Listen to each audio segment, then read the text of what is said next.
Hi అండి, అందరికీ నమస్తే. Welcome to Mythili veg recipes. సీజన్తో సంబంధం లేకుండా ఎప్పుడు పడితే అప్పుడు పిల్లలు చాలా ఇష్టంగా తినేది ఏంటి అంటే ఐస్ క్రీమ్ అనే చెప్పాలి. దీన్ని ఇంట్లో ఎలా ప్రిపేర్ చేసుకోవాలి, అది కూడా మనకి బయట మార్కెట్లో చాలా రకాల ఐస్ క్రీమ్ పౌడర్స్ అనేవి దొరుకుతాయి కదా, దానితోటి ఇంట్లో ఈజీగా చేసుకునే ప్రాసెస్ని అయితే చూపిస్తున్నాను. దీనికోసం వెనీలా ఫ్లేవర్తో ఉన్న ఐస్ క్రీమ్ పౌడర్ని 100 గ్రామ్స్ తీసుకున్నాను. దాంట్లోకి హాఫ్ లీటర్ వరకు ఫుల్ క్రీమ్ మిల్క్ని అయితే తీసుకోవాలి.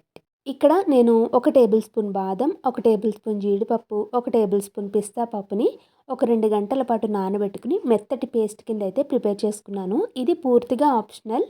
మీరు డైరెక్ట్గా ఇలా పౌడర్ తోటే ఐస్ క్రీమ్ని అయితే ప్రిపేర్ చేసేసుకోవచ్చు. కొంచెం ఫ్లేవర్ బాగుంటుంది, ఇంకొంచెం క్రీమీగా ఉంటుందని చెప్పి నేను వీటిని నానబెట్టుకున్నాను. మనం కొద్దిగా పాలని పక్కకు తీసుకుని ఐస్ క్రీమ్ పౌడర్ని ఉండలు లేకుండా బాగా కలుపుకుని పెట్టుకోవాలి.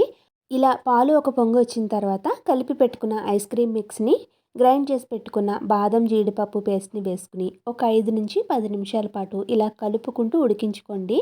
అప్పుడైతే అడుగు అనేది మాడిపోకుండా ఉంటుంది, కొంచెం చిక్కబడుతుంది కూడా. చూసారు కదా, మనకి ఈ కన్సిస్టెన్సీ వచ్చిన తర్వాత స్టవ్ ఫ్లేమ్ని ఆఫ్ చేసేసుకోవడమే. ఎక్కువ టైం అయితే పట్టదు, తొందరగానే ఉడికిపోతుంది. ఇక్కడ చూస్తున్నారు కదా, మనకి పూర్తిగా చల్లారిన తర్వాత మిక్స్ అనేది ఈ విధంగా కొంచెం దగ్గర పడి చిక్కగా అవుతుంది. ఇప్పుడు దీన్ని ఏదైనా ఎయిర్ టైట్ కంటైనర్లో పెట్టుకుని 4-5 గంటల పాటు ఫ్రీజ్ చేసుకోవాలి. నేనైతే 5 గంటల పాటు ఫ్రీజర్లో పెట్టుకున్నాను. 5 గంటల తర్వాత మీరు బయటకు తీసి చూసారు అంటే ఇప్పుడిప్పుడే మీకు కొంచెం గడ్డ కడుతున్నట్టుగా ఉంటుందన్నమాట. ఇప్పుడు దీన్ని మిక్సీ జార్లో వేసుకుని ఒకసారి బ్లెండ్ చేసుకుని ఇంకొకసారి ఫ్రీజ్ చేసుకోవాలి. ఇలా చేయడం వల్ల మనకి ఐస్ క్రీమ్ అనేది చాలా స్మూత్గా అనేది వస్తుంది.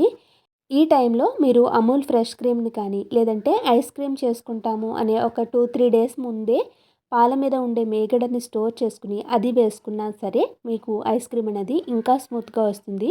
అందుకోసమే మనం ఫుల్ ఫ్యాట్ మిల్క్ని అయితే తీసుకున్నాం కదా, అది లేకపోయినా సరే ఈ ఐస్ క్రీమ్ అనేది క్రీమీగా చాలా సాఫ్ట్గా అనేది ఉంటుంది. క్రీమ్ వేసుకుంటే ఇంకొంచెం సాఫ్ట్నెస్ అనేది వస్తుందన్నమాట.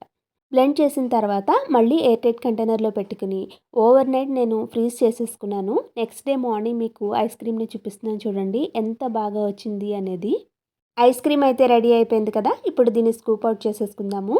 ఇలా కప్స్లో ఐస్ క్రీమ్ని పెట్టుకుని మీరు పైన కావాలి అనుకుంటే టూటీ ఫ్రూటీ కానీ చిన్నగా కట్ చేసుకున్న బాదం జీడిపప్పుని కానీ వేసుకుని మనం ఐస్ క్రీమ్ని ఎంజాయ్ చేసేయచ్చు.